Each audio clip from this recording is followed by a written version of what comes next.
My daughter left me her son for a few days and never came back. 20 years later, she returned, asking for money. What she did to me after that shattered my soul forever. Today, I'm going to tell you something I never thought I would. And if, for just a second, you feel like any of this sounds familiar, I just ask that you leave a like and subscribe.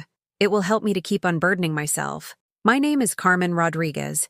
I'm 68 years old, and for the last 20 years, I've been a mother to a child I didn't give birth to, but whom I raised with every fiber of my being in my small house in the Boyle Heights neighborhood of Los Angeles. It was an October afternoon in 2004. I perfectly remember the scent of pumpkin spice that hung in the air because Halloween was just around the corner, when my daughter Ashley showed up at my door with a baby, barely 4 months old, wrapped in a blanket that had seen better days. Her eyes were red and swollen from crying, and she was carrying a small plastic bag with 2 baby bottles and 3 diapers. "Mom, I need you to watch Daniel for a few days," she said without even looking me in the eye, nervously rocking the baby who was crying from hunger. "Ethan and I have to sort some things out. It won't be for long, I promise." I was standing in my doorway, wearing my kitchen apron covered in stains from the chili I'd been making for dinner, feeling my heart start to race. Something in her voice, in the way she avoided my gaze, told me this wasn't about a few days. What kind of problems, sweetie?" I asked, holding out my arms to take the baby, who looked like a helpless little angel. "Is it money? You know I don't have much, but—" "It's not money, Mom," she cut me off, her sharp tone hurting more than a slap. "It's just, I can't do this. I can't be a mother. I don't know how. And Ethan says the baby cries too much and won't let him sleep." The baby calmed down as soon as I took him in my arms, as if he knew he'd arrived somewhere safe. He had the most beautiful eyes I had ever seen, the color of coffee with cream, and when he looked at me, I felt my soul connect with his in a way I can't explain. "Ashley, all babies cry," I said softly, trying not to sound like I was scolding her. "It's normal. I can teach you. We can do this together." "I don't want to learn," she yelled, and several neighbors who were sweeping their porches turned to look at us. "I don't want to be like you, Mom. I don't want to spend my life wiping noses and changing diapers. I have other plans." Those words stabbed me in the chest like daggers. I don't want to be like you. There I stood, a woman who had worked her whole life cleaning other people's houses to raise her 3 children after her husband abandoned us when Ashley was just 8. A woman who got up at 5 in the morning to make breakfast burritos to sell on the corner before going to clean offices until 8 at night. "And the father?" I asked, though I already knew the answer from the way she tensed up. "Is Ethan going to help out financially at least?" Ashley laughed with a bitterness that chilled my blood. "Ethan's already gone, Mom. He took off as soon as he knew I wasn't getting an abortion. Said he wasn't going to support some kid." At that moment, holding my grandson against my chest, I felt a mix of rage and sadness so deep I thought I was going to faint. My daughter had gone through all of this alone, given birth alone, cared for the baby for 4 months alone, and now she was handing him to me like a package she no longer wanted. "Sweetie, then stay here with me," I pleaded, taking her arm with my free hand. "We can raise him together. I'll help you. You don't have to do it alone." Ashley pulled away from my grasp with a violence that scared me. "No, Mom, you don't get it. I don't want to stay here. I don't want this life. I want to go to Vegas, get a job at a casino, meet tourists, save up money to travel. I want to have a real life. And what about your son?" I asked, my voice breaking. "What's going to happen to Daniel?" "You'll take better care of him than I ever could," she said, already walking toward the gate of my house. "You know how to be a mother. I'm no good at it." I watched her walk away down the cracked pavement of my street, her high heels clicking against the uneven concrete, without looking back even once. The baby started to cry again, as if he knew his mother was leaving forever, and I rocked him against my chest as tears streamed down my cheeks. That night, after feeding the baby with one of the bottles Ashley had left, I laid him down on my bed because I didn't have a crib. I covered him with a hand-knitted Afghan my own mother had made years ago, and I just watched him sleep for hours. I was 48 years old, worked 12 hours a day just to cover my basic expenses. lived in a 2-bedroom house with a roof that leaked every time it rained, and now I had to raise a baby on my minimal Social Security check and the little I earned selling homemade food on weekends. But when I looked at those closed little eyes, those long lashes, those tiny hands that twitched even in sleep, I knew I would do whatever it took. I'd sell my own blood if I had to, but that child would not go hungry or cold as long as I was alive. What I didn't know was that those few days would turn into 20 years of absolute silence from Ashley. 20 years in which I didn't get a single call, a single letter, not a single dollar to help with her son's expenses. 20 years in which I raised Daniel as if he were my own son, working twice as hard to support him, taking him to school on my old bicycle, nursing him when he was sick, teaching him to walk, to talk, to be a good man. And now, after all this time, after Daniel is a young man of 20 studying engineering in college, Ashley had returned, but she hadn't come back to ask for forgiveness, or to get to know the son she abandoned, or to thank me for raising him. She had come back asking for money, and what she proposed next, that was what truly shattered my soul. The first few months with Daniel were the hardest of my life. My small Social Security check of $800 a month barely covered my own expenses, and now I had to buy formula, diapers, medicine, and everything a baby needs. I would get up at 4 in the morning to make tamales to sell at the local swap meet before heading off to clean Mrs. Beaumont's house in Beverly Hills. I vividly remember one December night when Daniel was almost 8 months old. It was terribly cold, and the boy couldn't stop coughing. I didn't have money to take him to a private doctor, and the county clinic told me I'd have to wait 3 weeks for an appointment. That night, I stayed awake just watching him breathe, terrified he would stop, rubbing his chest with Vicks VapoRub that I'd bought with coins I'd scraped together from my change jar. When he finally fell asleep around 5 in the morning, I started to cry silently, wondering if I was doing the right thing, if a woman my age could really raise a baby alone. But every time I saw him smile, every time he reached his little arms out to me when I came home exhausted from work, I knew I had no choice. That boy depended on me, and I was not going to fail him the way his mother had. For the first few years, I always hoped Ashley would show up. Every time the phone rang, my heart would leap, thinking it was her. Every one of Daniel's birthdays, every Christmas, every Mother's Day, I would look towards the door, hoping she would arrive with gifts and apologies. But the days turned into months, and the months into years, and my daughter's silence became deafening. When Daniel started talking, his first words were, "Nana." He didn't understand why the other kids talked about their moms and dads, and I didn't know how to explain that his real mother was gone. I told him his mommy was working very far away, that she would come back someday. But as he got older, the questions became harder. "Nana, why doesn't my mom call me for my birthday?" he asked when he turned 6, his big, innocent eyes breaking my heart. "Because she's very busy, sweetie," I lied, hugging him tightly so he wouldn't see the tears in my eyes. "But you have your Nana who loves you more than anything in the world." To support him, I cleaned 3 different houses during the week. On Mondays and Wednesdays, I cleaned for Mrs. Beaumont, an elderly woman who lived alone in a huge mansion in Beverly Hills. On Tuesdays and Thursdays, I went to the Garcia's house, an upper-middle-class family in Santa Monica, with 2 young children. On Fridays, I worked at an accounting firm downtown, cleaning after everyone had gone home. On weekends, I'd wake up at 3 in the morning to make tamales and pozole to sell at the East LA swap meet. Daniel would come with me, sitting on a little plastic chair behind my stall, playing with old toy cars I'd bought at a flea market. Customers always asked if he was my grandson, and I'd nod with pride, though the white lie ached inside me. The money was never enough. There were nights when I ate just tortillas with salt so Daniel could have his glass of milk and his beans with cheese. I always bought his shoes secondhand at the market, but I made sure they were in good condition so he wouldn't get teased at school. When he turned 10, Daniel asked for a bicycle. He had seen a blue one in a shop on the main avenue, and for weeks he took me to look at it every time we passed by. It cost $200, the equivalent of a quarter of my monthly income. That night, after putting him to bed, I sat at my kitchen table and counted all the coins in my change jar. I had $23.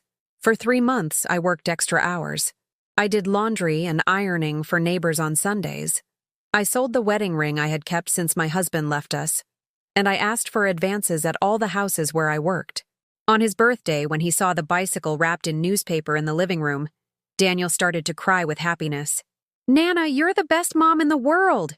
he shouted, hugging me so hard he almost knocked me over. That night, as I watched him sleep with a smile on his face, I cried too. But this time, they were tears of joy mixed with a deep sadness. My grandson called me Mom, and while it filled me with pride, it also reminded me that his real mother had abandoned him as if he were nothing. The elementary school years flew by. Daniel was a bright boy, always at the top of his class, respectful and affectionate. When he turned 12, he started asking about Ashley more often. My vague explanations about her working far away were no longer enough. "Nana, my friends' parents sometimes come home drunk. Sometimes they yell at them. Sometimes they don't have money, but they're there," he told me one afternoon, sitting at the kitchen table while I helped him with his math homework. Does my mom not love me anymore? That question devastated me. How do you explain to a 12-year-old that his mother abandoned him because she didn't want to be a mother? How do you tell him she chose a life without him over a life with him? "Your mom loves you, Daniel," I lied again, taking his small hands in mine. Sometimes adults make decisions that kids don't understand. But what's important is that you have love, you have a home, you have food, you have someone to take care of you. But I don't have a mom," he said with a sadness so profound it took my breath away. "Yes, you do, sweetie. I'm your mom. I may not have given birth to you, but I've raised you. I've cared for you. I've loved you every day of your life. That makes me your mom too." From that day on, Daniel stopped asking about Ashley, but I knew the pain was still there, tucked away in a corner of his heart, like a wound that never quite healed. During his middle school years, I continued to work just as hard. My knees already ached from being on my feet for so many hours. My hands were rough and cracked from so much detergent and bleach, and my back groaned every morning when I got up. But watching Daniel grow, seeing him become a responsible and studious young man, gave me the strength to carry on. At 15, he got a weekend job bagging groceries at the supermarket. The first paycheck he earned, he came home with a grocery bag full of food. "So you can rest a little, Nana," he said, emptying the bag onto the table. "It's time for me to help out, too." That day, I knew I had done something right. Despite everything, despite the hardships, despite his mother abandoning him, Daniel had grown into a good, generous, and grateful young man. But what I didn't know was that Ashley had been following his life from afar. Through social media, through mutual acquaintances, she had been watching the son she abandoned grow up. She had seen the pictures of his middle school graduation, his awards for academic excellence, his sports achievements. And now that he was a grown young man, now that he no longer needed baby care or child-rearing expenses, now that he had earned a full scholarship to study engineering at Cal State, Ashley had decided it was time to come back. But she wasn't returning as a repentant mother seeking forgiveness. She was returning as a stranger claiming rights she had never exercised, demanding returns on an investment she had never made. It was a Tuesday afternoon in March of 2024. I was in my backyard hanging laundry for Mrs. Beaumont that I'd brought home to wash and iron for a few extra dollars, when I heard someone knocking on the door with an insistence that made me nervous. Daniel was at the university and wouldn't be back until 8, and I wasn't expecting anyone. When I opened the door, I felt as if I had seen a ghost. There stood Ashley, but not the 23-year-old girl who had run off 20 years ago. This was a 43-year-old woman with bleached blonde hair, long red nails, clothes that looked expensive, though not in the best taste, and a smile that didn't reach her eyes. "Hi, Mom," she said, as if she had just stepped out to buy milk and had just returned. "How have you been?" I stood there, paralyzed, a clothespin still in my hand, feeling my mouth go dry and my heart pound so hard I thought it would burst out of my chest. 20 years without a call, without a letter, without a dollar, without a single question about her son, and she shows up as if nothing had happened. "Ashley," was all I could murmur. "Aren't you going to invite me in?" she asked, gently pushing the door and walking in without waiting for my answer. "Wow, Mom, you still live in the same dump. Haven't you ever thought about updating this place a little? My living room was the same as always. The brown fabric sofa I'd bought secondhand when Daniel was 5, the wooden coffee table I had sanded and varnished myself, the photos of Daniel at every school stage adorning the walls, and my 20-inch TV that worked perfectly, even if it wasn't a flat screen. Ashley walked through my house, examining everything with a look of disdain that hurt more than a slap. She picked up a photo of Daniel at his high school graduation, looked at it for a few seconds without showing any emotion, and put it back in its place. "He looks just like his father," she commented as casually as if she were talking about the weather. "How old is he now?" 20, I replied, feeling a mix of rage and disbelief. "Your son is 20 years old, Ashley, and you haven't been here for a single day of those 20 years. She shrugged and sat on my sofa as if she owned the place. "Oh, Mom, don't be so dramatic. I knew he was fine with you. Besides, I needed to live my life. Find myself, you know? I couldn't stay stuck here forever." "Find yourself?" I asked, my voice trembling. "And did you find anything in these 20 years? Did you find even 5 minutes to remember you had a son?" Ashley sighed as if I were a petulant child who didn't understand the important things in adult life. "Look, Mom, I know you're upset, but I came here for something important. I need to talk to you and—" "What's his name?" "Daniel. Your son's name is Daniel, after your grandfather, just as you registered him before you left." "Oh, right, Daniel. Well, I need to talk to you both because I have an incredible business opportunity, but I need a startup investment." And there it was. She hadn't come to ask for forgiveness. She hadn't come to meet the son she abandoned. She hadn't come to thank me for raising him when she wouldn't. She had come for money. "A friend of mine from Vegas and I are going to open a boutique spa in Palm Springs," she continued, pulling out her phone and showing me pictures of an empty storefront. "We have everything planned, the permits, the suppliers, everything. We just need $20,000 for the equipment and decor." I sat down on the other armchair because I felt my legs wouldn't hold me. $20,000. That amount of money was more than I had earned in the last 5 years combined. "Ashley, I don't have that kind of money," I said, trying to stay calm. "I live on my Social Security and what little I make cleaning houses. I barely have enough for the bills and to help Daniel with his school expenses." "But surely Daniel can get it," she said with a smile that chilled me to the bone. "He's studying engineering, right? He can probably get a student loan or something. Or you could take out a mortgage on the house." "A mortgage?" I couldn't believe what I was hearing. "Ashley, this house is all we have. It's where your son grew up, where he lives, where all his memories are." "Oh, Mom, don't be so melodramatic. It's just a loan. In 6 months, we'll pay you back with interest. My business is going to be a huge success, you'll see." I just stared at her, trying to find in this woman something of the daughter I had raised, but it was like looking at a complete stranger. How could someone abandon their newborn child and return 20 years later asking for money, as if it were the most natural thing in the world? "Ashley, do you understand what you're asking?" I asked, my voice breaking. "You left your baby here and disappeared. I raised your son with my own hands, with my money, with my love. I took him to the doctor when he was sick. I comforted him when he cried for you. I helped him with his homework. I worked double shifts to buy him shoes and school supplies. And I appreciate it so much, Mom," she interrupted in a rehearsed tone. "That's why I'm here. Because I know you're my family and you can help me at this important time." "Family?" The word came out like a shout. "Now we're family? After 20 years of total silence?" Just then, we heard a key in the door. It was Daniel, back from the university. My heart raced because I had no idea how he would react to seeing the woman who had abandoned him as a baby. Daniel walked in carrying his backpack and a grocery bag with a few things he'd bought for dinner. When he saw Ashley sitting in the living room, he froze in the doorway. "Hello, Daniel," Ashley said with that same fake smile. "Look at you, so handsome. You're the spitting image of your father." Daniel looked at me, then at her, then back at me. His eyes were full of confusion, pain, and something that looked like fear. "Nana, who is this woman?" he asked in a low voice. That question was like a dagger to Ashley, who turned red with shame and anger. "I'm your mother, Daniel. Don't you recognize me?" "No," Daniel replied with a coldness that surprised me. My mother is my grandmother, Carmen. You're a stranger. Ashley shot up from the sofa as if she'd been slapped.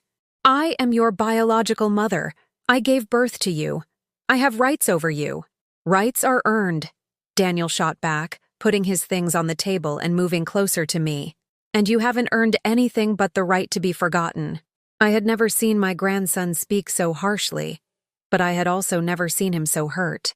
20 years of unanswered questions, 20 years of birthdays without his mother, 20 years of explaining to his friends why he lived with his grandmother.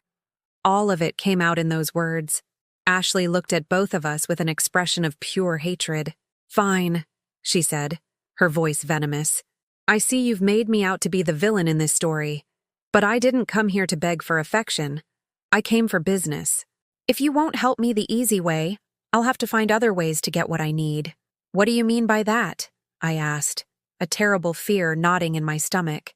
I mean Daniel is my son, and I have legal rights over him. And I also mean that this house is on some very valuable land, Mom. It would be a shame if you had to sell it due to unforeseen circumstances. The silence that followed those words was deafening. Ashley picked up her purse, walked to the door, and before leaving, she turned one last time. You have 1 week to think about it. After that, I'll start making my own decisions. And she left, leaving the scent of her expensive perfume and a threat that kept me awake for days. Neither of us could sleep that night. Daniel sat at the kitchen table until late, his engineering textbooks open but his eyes not reading a single line. I tossed and turned in my bed, thinking about Ashley's words. Unforeseen circumstances. What had she meant by that? The next day, when I went out to sweep my porch as I have every morning for 30 years, Mrs. Diaz, my next-door neighbor, came over with a worried look on her face.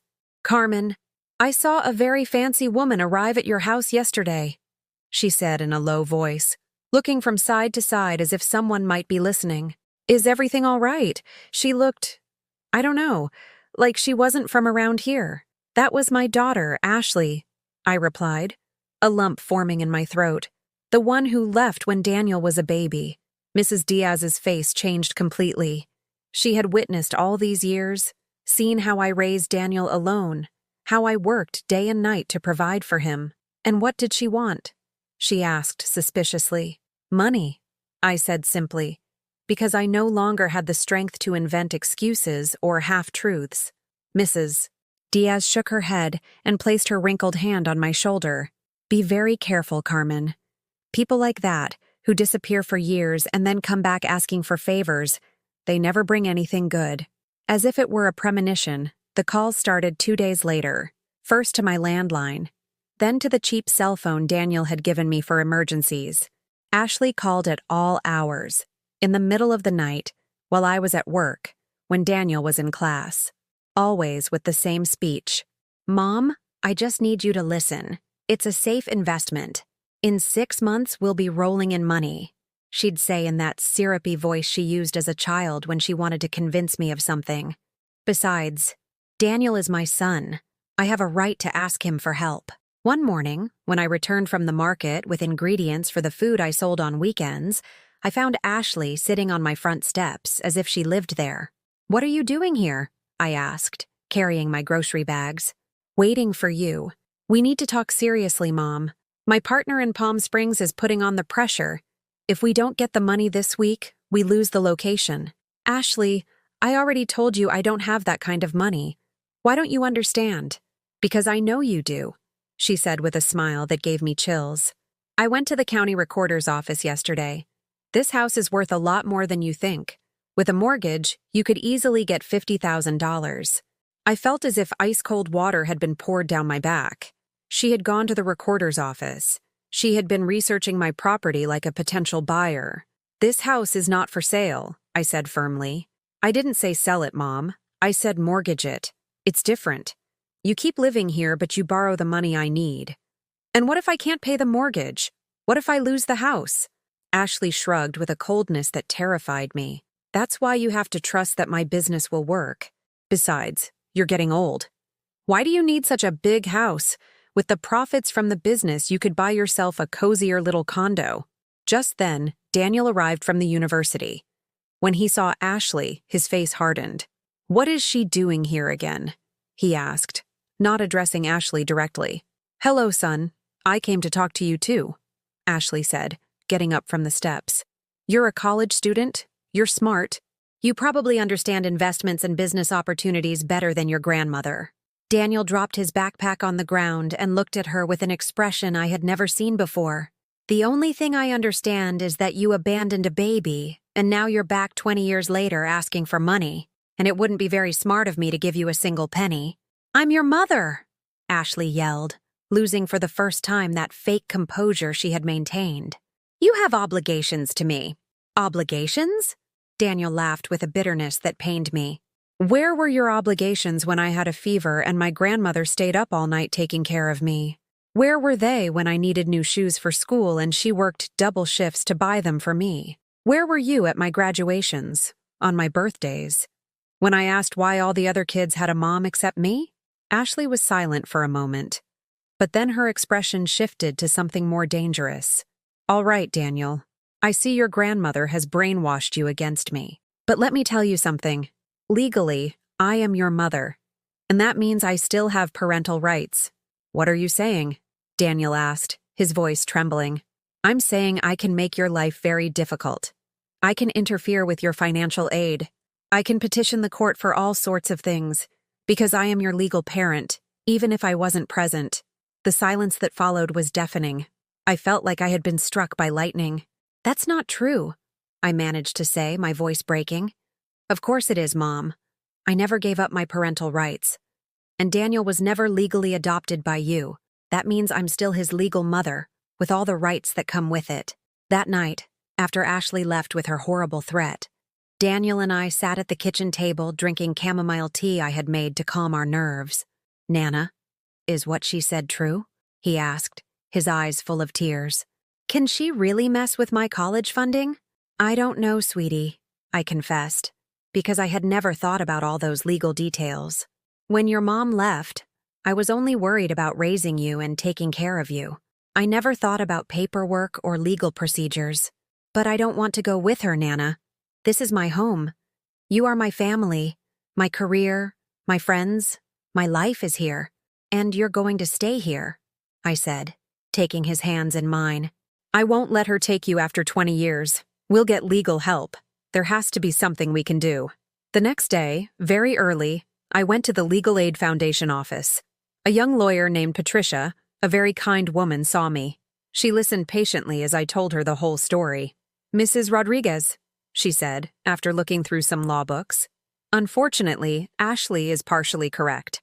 As the biological mother, if she never legally terminated her parental rights, she does retain certain legal authority." I felt like I had been punched in the gut. "But how is that possible?" I asked. "She abandoned him. She hasn't contributed a single dollar in 20 years. Moral abandonment isn't the same as legal abandonment, ma'am. For her to lose her rights, there would have had to be a legal process, a lawsuit for abandonment, or a formal adoption by you. So what can I do now? We can start a process to prove abandonment and petition to have her parental rights terminated. But that takes time. Months, maybe years. And in the meantime, she technically does have rights over Daniel's major life decisions." I left that office feeling more defeated than ever. 20 years of caring for my grandson, loving him, sacrificing for him, and a stranger could just show up and take him away by saying, "I'm his mother." That afternoon, when Daniel got home from the university, he found me crying in the kitchen. He sat next to me and held me like he used to when he was a little boy and had nightmares. "Don't cry, Nana. We'll figure this out." But that night, Ashley returned. And this time, she wasn't alone. She brought a tall, well-dressed man who introduced himself as her lawyer. "Mrs. Rodriguez, Daniel," the lawyer said with a fake smile, "we've come to make a final proposal. My client is willing to relinquish all her parental rights and let Daniel live here permanently, in exchange for a $20,000 payment from the equity of this house." "And if we don't accept?" Daniel asked bravely. "Then tomorrow we will begin proceedings to have Daniel come live with his mother in Palm Springs, where she can provide him with better educational and economic opportunities." It was pure blackmail. but it was legal blackmail, and I didn't know what to do. That night was the longest of my life. After Ashley and her lawyer left, Daniel and I sat in silence for hours. The ultimatum echoed in my head like a death sentence. Mortgage the house, or lose my grandson forever.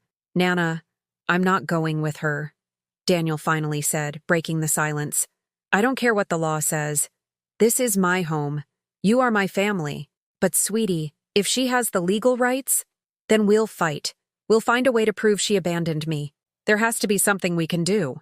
But deep down, we both knew that Patricia had been clear. The legal process would take months, maybe years. And in the meantime, Ashley could take him at any moment. At 3 a.m, I made a decision that broke my soul. I went to my dresser drawer where I kept the few important documents I had. My birth certificate, my ID, and the deed to the house that my late husband had bought 30 years ago with his severance pay. The house where I had raised my 3 children, where Daniel had taken his first steps, where we had built all our memories. But what was a house worth without Daniel? What was the point of living alone in a place full of memories if he wasn't there to share them with me? The next day, very early, I went to the Bank of America on the main avenue. The manager, a young woman named Sandra, received me in her office with a professional but kind demeanor. Mrs. Rodriguez, how can I help you today? I need information about a mortgage, I said, my voice trembling. My house is paid off, and I need money urgently. Sandra checked my ID and started asking questions about my income, my expenses, the age of the property. When I told her I only had my Social Security check of $800 a month and the little I earned cleaning houses, her expression changed. Mrs. Rodriguez, with that income, it's very difficult for you to qualify for a $20,000 loan. The bank needs assurances that you can make the monthly payments, which would be around $400 a month. $400 a month. Half of my entire Social Security check. But the house is worth much more than that, I insisted, feeling my throat tighten. It's in an area that's appreciating. Yes, ma'am, I understand. But the bank can't risk lending you an amount you clearly can't repay. It would be irresponsible on our part. I left the bank feeling as if I had just been handed a death sentence. Not only could I not get the money Ashley demanded, but now I realized how foolish I had been to even consider it.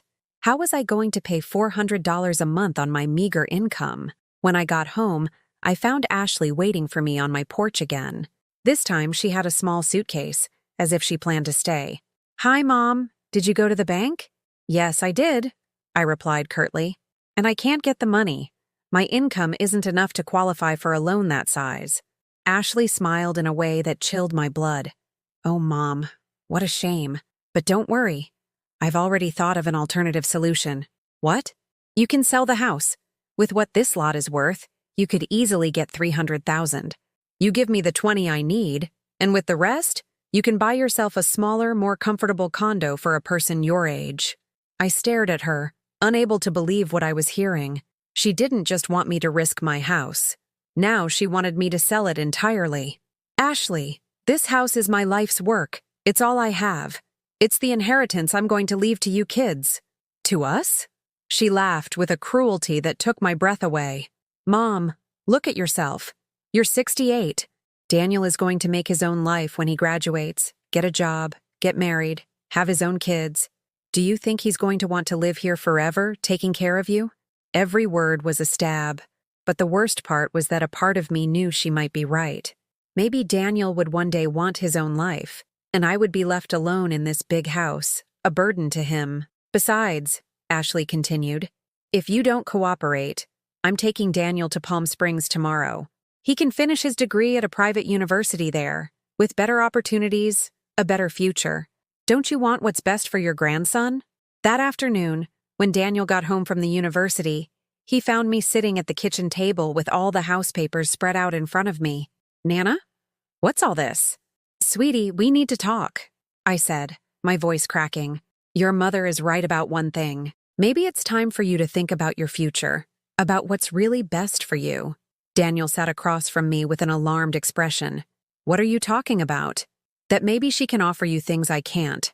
A private university, better opportunities, a life without the financial limitations you have here with me. Are you crazy? Daniel shouted. and it was the first time in his life he had ever yelled at me. Do you think I want those things if it means I don't have you? But, sweetie, think about it. Here you live in an old house, in a working-class neighborhood, with a grandmother who can barely support you. You don't barely support me, he interrupted, his eyes filling with tears. You've supported me my entire life. You've given me everything I need. Love, education, values, principles. But the money. To hell with the money, he yelled, and I had never heard him curse before. I don't want that woman's money. I don't want anything from her. The only thing I want is to stay here with you. That night, as we ate the refried beans and tortillas I had made, Daniel took my hand. Nana, I have something to tell you. For the past few months, I've been working part-time at an engineering firm, on top of my classes. I've been saving money. For what, sweetie? So that when I graduate, I can help you more. So I can give you a better life. I've been running the numbers, and when I finish my degree and get a full-time job, we can remodel the house, fix the roof that leaks when it rains, paint the walls, buy new furniture. My eyes filled with tears hearing him talk about our future together, about his plans to take care of me once he was a professional. Also, he continued, I've been researching the legal case. I spoke with a classmate whose dad is a lawyer. He said there are precedents where courts have ruled in favor of de facto guardians when they can prove prolonged parental abandonment. Really? Yes, Nana. All is not lost. We just need to document everything that's happened these last 20 years.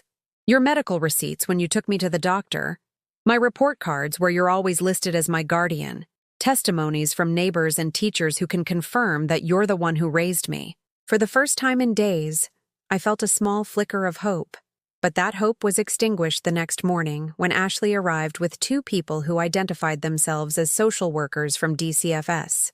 Mrs. Rodriguez, Daniel, one of them said, we're here to conduct an assessment of the living conditions of the minor, Daniel Jimenez, at the request of his biological mother, Ms. Ashley Jimenez. An assessment? I asked, confused. Yes, ma'am. Ms. Jimenez has filed a formal complaint alleging that the economic and housing conditions in this home are not suitable for a young man of Daniel's age. Ashley stood behind them with a smug smile that made me sick to my stomach. The social workers came into my house and started inspecting everything. The kitchen, the bathrooms, the bedrooms, taking pictures and making notes on their clipboards. They pointed out the water stains on my bedroom ceiling, the cracked cement floor in the kitchen, the dripping shower head in the bathroom. How many people live in this house? They asked. Just Daniel and me. And what is your total monthly income? When I told them the amount, they exchanged a look that made me feel like a criminal. Finally, before leaving, one of them handed me an official paper. Mrs. Rodriguez, based on this assessment, and considering the biological mother's petition, the department will issue a recommendation within the next 5 days. We advise you to seek legal counsel. After they left, Ashley lingered for a few more minutes. You see, Mom? I didn't want it to come to this, but you forced my hand. Now it's not just my decision. The government is going to decide what's best for Daniel. This is vengeance, I said, in a voice I didn't recognize as my own. This is pure evil. This is being responsible, she replied. Daniel needs opportunities you can't give him, and I can. That night, for the first time in 20 years, Daniel and I cried together. We held each other on the living room sofa and wept as if we had already been torn apart forever. The next 3 days were a living nightmare.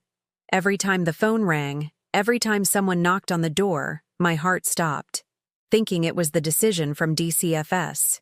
Daniel had stopped going to the university to stay with me, as if he knew our time together was running out. On Wednesday morning, as I was making coffee in the kitchen with trembling hands, I heard voices outside my house. When I looked out the window, I saw something that filled me with confusion, and at the same time, a strange hope.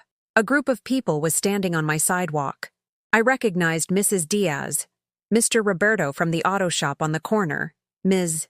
Lopez, who had been Daniel's elementary school teacher, and several other people from the neighborhood. I went outside to see what was happening, and Ms. Lopez approached me with a large envelope in her hands. Carmen, we heard what's happening, she said. her eyes full of tears. The whole neighborhood is outraged. That woman can't just show up after 20 years and take Daniel from you.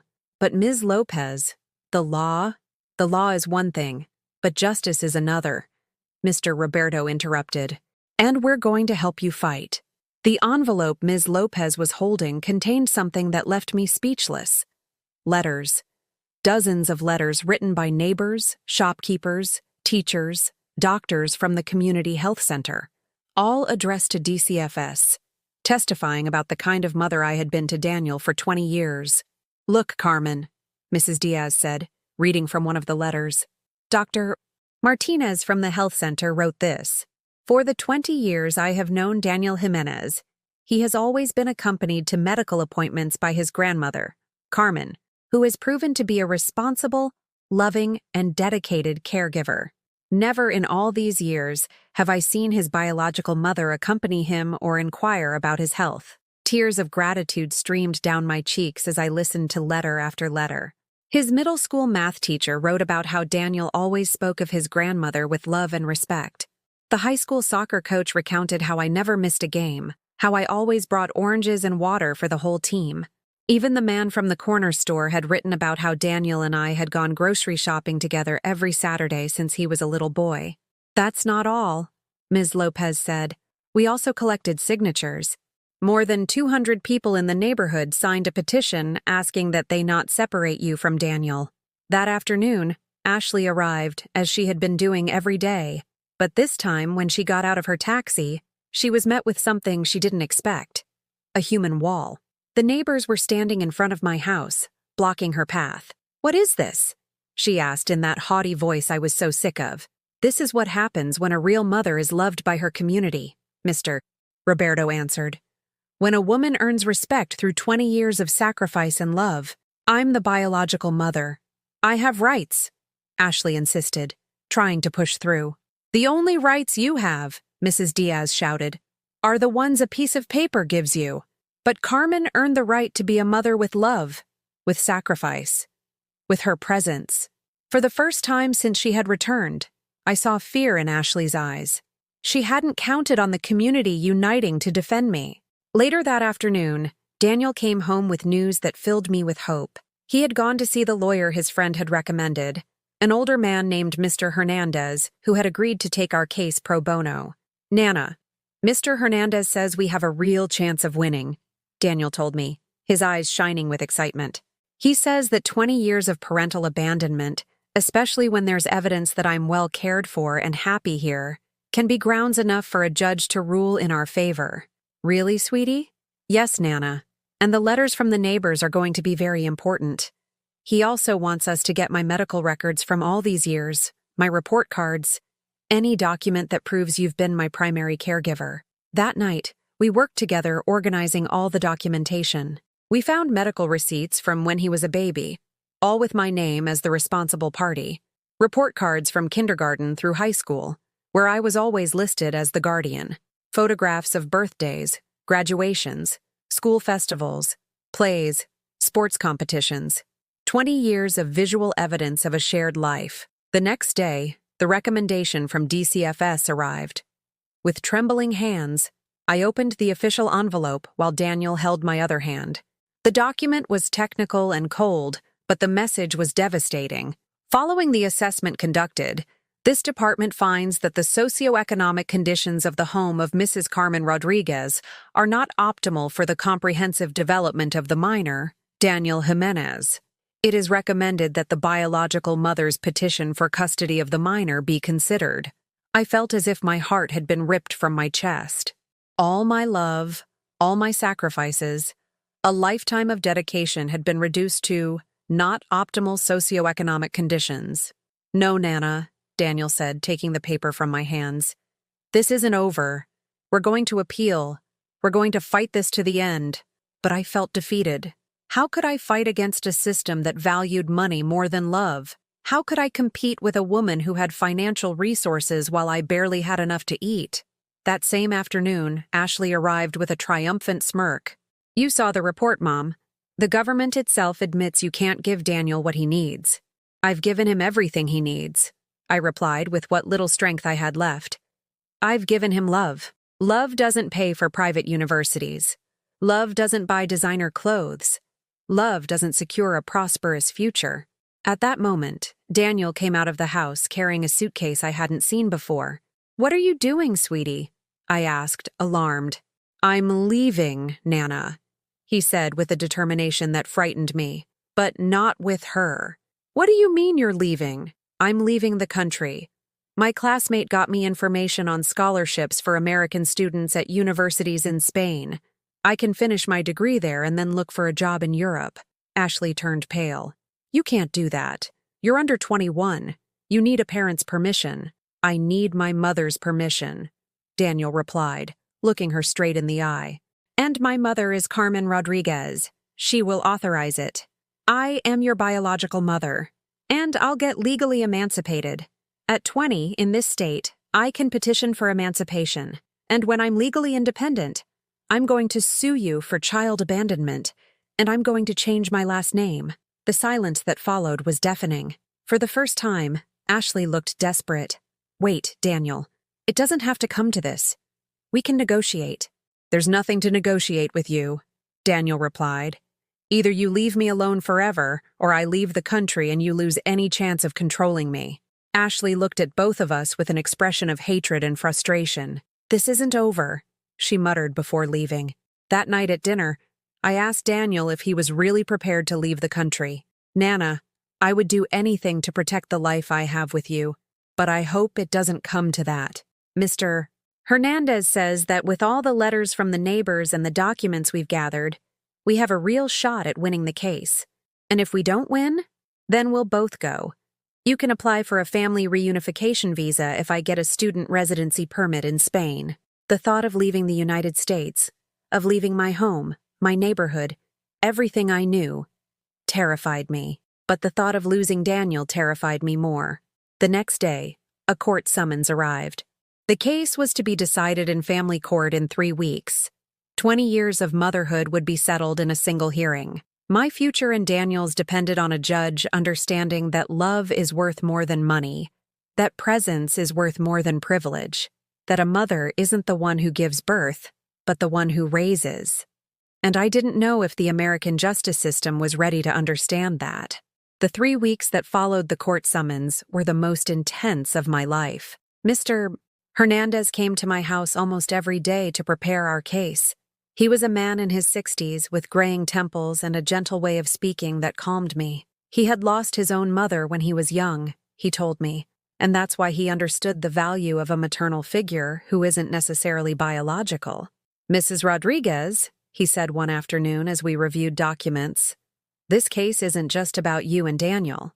It's about redefining what it means to be a mother in a legal system that often only sees paperwork instead of love." During those weeks, Ashley intensified her harassment campaign. She called at all hours, sometimes crying and promising she only wanted what was best for her son, other times threatening to take Daniel by force. She also started sending messages through acquaintances, offering to lower her monetary demand if I would just see reason. What? But the cruelest thing she did was show up at Daniel's university. She spoke with the financial aid coordinator, planting doubts about my grandson's emotional stability and suggesting that his grades might be affected by the family stress he was experiencing. "Nana, the coordinator called me into his office today," Daniel told me one evening, the dark circles under his eyes a testament to his lack of sleep. "He asked me if it was true that I was in a complicated family situation that could affect my academic performance. And what did you tell him?" I told him the truth, that I have a grandmother who has raised me with love for 20 years, and a stranger who came back after all this time trying to destroy my family for money. The coordinator, Daniel told me, was silent for several minutes after hearing the full story. In the end, he told him to just keep his grades up, and that the university would support him in any way it could. A week before the court date, we received an unexpected surprise. Mr. Hernandez, our lawyer, arrived at the house with a smile I had never seen on him before. "Mrs. Rodriguez, I have extraordinary news," he said, sitting down at my kitchen table. "I hired a private investigator to find out what Ashley has been up to for the last 20 years. He opened a folder full of documents and photographs. Your daughter has been living in Las Vegas, just as she claimed, but not working in hotels. She's been making a living by conning foreign tourists, especially older men with money. She marries them, gets money or property out of them, and then disappears. I was speechless as Mr. Hernandez showed me photographs of Ashley with different men, copies of marriage licenses from 3 different states, and police reports from at least 2 complaints for fraud. Is this legal to use? I asked. Completely. It's all public information from marriage records and police filings. And there's more. We found one of her ex-husbands, an American named Robert who lives in Florida. He's willing to testify about how Ashley scammed him and then vanished. But how does this help us in court? Mrs. Rodriguez, this demonstrates a pattern of behavior. Ashley isn't a repentant mother who wants her son back. She's a professional con artist who saw Daniel as just another opportunity to get money. Her petition isn't about motherly love, it's about financial gain. 3 days before the hearing, something happened that nearly gave me a heart attack.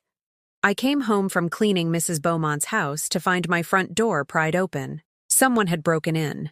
They hadn't taken anything of value because I didn't have anything valuable to take. But they had gone through everything. My drawers, my papers, even under my bed. When Daniel arrived and saw the mess, he was furious.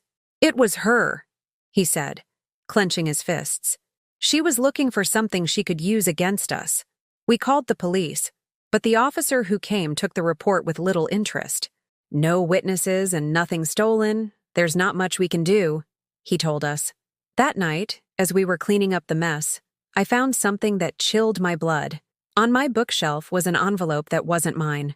Inside were photos of my house, of Daniel walking in and out of the university, of me at the market. Someone had been following and watching us. The morning of the hearing, I woke up at 5, though I hadn't slept a wink. I put on my navy blue dress that I'd bought for Daniel's high school graduation, the only nice dress I owned. I did my hair the way I used to when I was young, trying to look respectable for the judge who was about to decide our future. The family court building was a gray, imposing structure that intimidated me from the moment I saw it. Inside, long hallways were filled with broken families waiting for the justice system to resolve their lives. I immediately recognized the look of despair on their faces, the same one I'd worn for weeks. When I entered the courtroom, I saw Ashley sitting on the other side with her lawyer. She was dressed conservatively in a black pantsuit, her hair pulled back, trying to look like a respectable mother. When she saw me, she gave me that same fake smile I knew so well. The judge was a man in his 50s with a serious but not hostile expression. His name was Judge Morales, and, according to Mr. Hernandez, he had a reputation for being fair but strict. Ashley's lawyer spoke first. He presented the case as that of a young mother who made a mistake out of immaturity, but who now, as an adult woman with financial resources, wants to provide her son with the opportunities he deserves. He talked about the private university Daniel could attend, the condo in an exclusive part of Palm Springs where they would live, the professional connections Ashley supposedly had in the tourism industry. "Your Honor," the lawyer said, "this isn't a choice between a good mother and a bad one. It's a choice between the financial limitations of an elderly woman and the limitless opportunities a young, prosperous mother can offer." When it was Mr. Hernandez's turn, he rose with the dignity of someone who had fought much tougher battles. "Your Honor, this case is not about money. It's about love. It's about presence. It's about 20 years of motherhood, practiced day in and day out, night after night, without ever failing." He began to present the letters from the neighbors. One by one, he read testimonies that made me weep silently.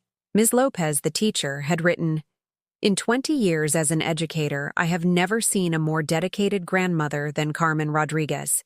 She never missed a parent-teacher conference, never failed to check Daniel's homework, and never let him go to school poorly dressed or without supplies, even if it meant she ate less to afford them." Then he presented the medical records. 20 years of pediatric visits, all signed by me as the responsible party. Vaccinations, treatments, late-night emergencies. Not once did Ashley's name appear. Next came the photographs. Hundreds of photos from 20 years of a shared life. Birthdays, Christmases, graduations, school festivals, sports competitions. In every single one, there we were, Daniel and I, smiling, hugging, building memories. Your Honor, Mr. Hernandez continued, Mrs. Rodriguez didn't just raise Daniel. She loved him. She protected him. She shaped him. She taught him values, responsibility, gratitude. If Daniel is an exemplary young man today, it is because of her. But then came the moment I had been dreading. It was Daniel's turn to testify. My grandson stood up straight and walked to the stand with a dignity that filled me with pride. When the judge asked him if he understood the situation, Daniel answered in a clear, firm voice, Yes, Your Honor. I understand that I am being asked to choose between the woman who abandoned me as a baby and the woman who sacrificed her entire life to raise me. And what is your choice? It's not a choice, Your Honor. It's an acknowledgement. Carmen Rodriguez is my mother. Not because she gave birth to me, but because she has loved me every single day of my 20 years of life. Because when I had a fever at age 3, she was the one who stayed up all night taking care of me. Because when I needed shoes for school, she worked extra hours to buy them for me. Because when I cried and asked why I didn't have a mom like the other kids, she was the one who wiped my tears and told me that I did have a mom, that it was her. The silence in the courtroom was absolute. Even Ashley's lawyer had stopped taking notes. Your Honor, Daniel continued, if you force me to go with that woman, I will leave the country. I would rather lose my career, my scholarship, my future in America, than betray the woman who gave me everything and asked for nothing in return. When Daniel returned to his seat, he took my hand. His fingers were trembling, but his gaze was steady. Then, Mr. Hernandez presented his final piece of evidence, the investigation into Ashley, the fraudulent marriages, the scams, the police reports. The American, Robert, had even sent a sworn affidavit from Florida confirming how Ashley had conned him. Your Honor, our lawyer concluded, the petitioner is not a repentant mother. She is a professional con artist who saw in Daniel another opportunity to obtain money. Her petition is not driven by love, but by greed. The judge announced he would deliver his verdict in 1 week. We left the courthouse not knowing what to expect, but for the first time in months, I felt we had fought with honor. Whatever the outcome, we had shown the truth. All that was left was to hope that justice would be wiser than the law. The longest week of my life ended on a Friday morning when the phone rang at 9:00 sharp. It was Mr. Hernandez, and from the tone of his voice, I knew instantly that he had good news. Mrs. Rodriguez, we won, he said, and I felt as if I'd been struck by lightning in the best way.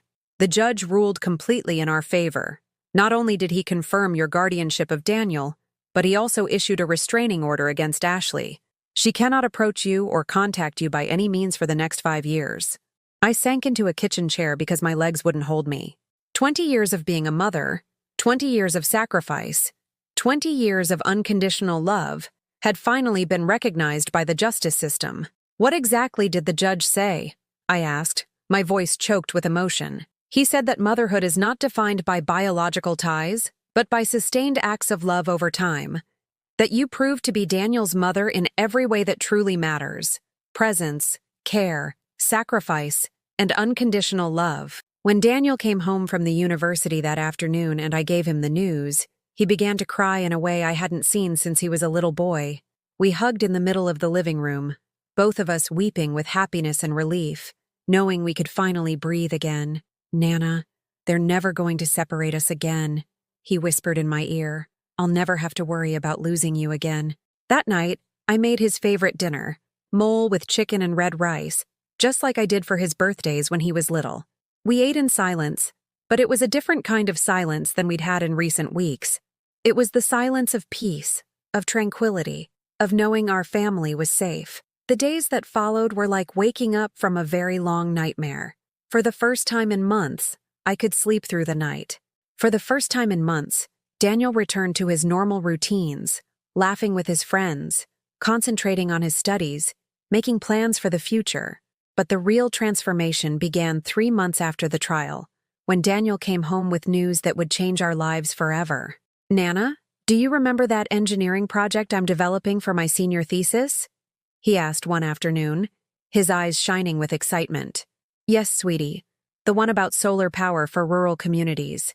Well, it turns out my department head presented it at a sustainable engineering conference, and a Spanish renewable energy company wants to fully fund my project. I stared at him, not fully understanding what he was saying. What does that mean, Daniel? It means they're going to give me a full scholarship to get a master's degree in sustainable engineering in Madrid, with all expenses paid, plus a monthly stipend to live on. But the best part is, they also offer a family reunification visa. Family reunification? Yes, Nana. It means you can come with me. We can go to Spain together, start a new life, far away from all the bad memories. The idea terrified and thrilled me at the same time. To leave the United States, to leave my home, my neighborhood, everything I knew, but to do it with Daniel, as an adventure together, as the start of something new. But sweetie, I'm too old for adventures. What would I do in Spain? You'll be happy, Nana. You'll see new places. You'll have a house with central heating, so you won't be cold at night. You'll finally get to rest after a lifetime of working for others. Over the next few weeks, as Daniel handled all the paperwork for the scholarship and visas, I debated between fear and hope. Part of me wanted to stay with what was known, safe, and familiar. But another part, a part that had been dormant for years, wanted to fly, to see the world, to have adventures with the grandson I had raised, who had now become an extraordinary man. I made my decision one October afternoon, exactly 1 year after Ashley had shown up at my door. I was sitting in my backyard, watching the chili pepper plants I had sown in the spring grow, when I realized something. For 68 years, I had lived the life others expected of me. I had been the obedient daughter, the sacrificial wife, the devoted mother, the caregiving grandmother.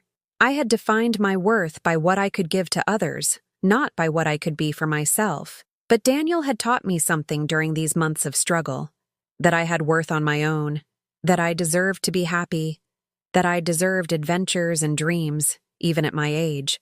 I accept, I told him that night at dinner. I'll go to Spain with you. The smile that lit up his face was better than all the birthday presents I had ever received. The next few months were a whirlwind of paperwork, goodbyes, and preparations. I sold my house to a young family from the neighborhood, hard-working people who promised to care for it and respect it as I had for so many years. With the money from the sale, Daniel and I were able to set up a small savings fund for emergencies and expenses in Spain. The neighbors threw me a farewell block party. Mrs. Diaz cried so much I thought she'd dehydrate.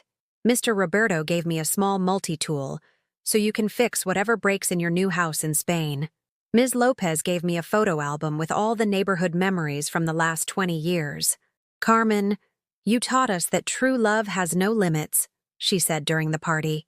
You took care of Daniel as if he were your own son, and now he's going to take care of you the way you deserve. The day we left for the airport, I carried only 2 suitcases. One with my clothes and my few important belongings. The other held 20 years of photographs, letters, drawings Daniel had made in school, report cards, and all the tangible memories of our life together. On the plane, as I watched Los Angeles shrink below us through the window, Daniel took my hand. Are you scared, Nana? I'm terrified, I confessed with a laugh, but it's an exciting kind of terror. Like when I taught you to ride a bike and you were afraid to let go, but you knew you could fly. Today, 1 year later, I'm writing this from my new home in Madrid, a small but comfortable apartment in a neighborhood full of gardens and trees. Daniel is in his 2nd semester of his master's program, developing technologies that will bring clean energy to rural communities all over Latin America. His project has won 2 international awards, and he already has job offers from companies in 5 different countries. I'm learning Castilian Spanish, which is very different from what we speak in LA, and I've made friends with the ladies at the local market who teach me how to cook paella and tell me stories about their grandchildren. I also enrolled in a beginner's painting class, something I'd always wanted to do but never had the time for. Ashley never contacted us again. Mr. Hernandez told us she was arrested in Las Vegas for another marriage fraud scheme and spent several months in jail. When she got out, she apparently moved to Central America, where she continues to con unsuspecting tourists. I don't feel anger toward her anymore. I feel pity for a woman who never understood that true love can't be bought, sold, or negotiated, who traded the chance to know an extraordinary son for the illusion of easy money. Every Sunday, Daniel and I video call with the neighbors from Boyle Heights. Mrs. Diaz shows me on camera how the garden I left behind is growing. Mr. Roberto tells me the neighborhood gossip. Ms. Lopez sends me pictures of her new students. And every night before I go to sleep, I look at the photographs from all these years and realize that my story isn't one of suffering. It's a story of love that triumphed over abandonment, of loyalty that defeated betrayal, of a family built not with blood, but with presence, sacrifice, and unconditional affection. Sometimes, the best mothers aren't the ones who give life, but the ones who give love. Have you, or has someone you know, been through something similar? Tell me in the comments if this story reminded you of a situation in your own life. If you liked this video, please leave a like and subscribe to the channel so this message can reach someone who needs to hear it. Because we all deserve to know that true love always finds a way to win.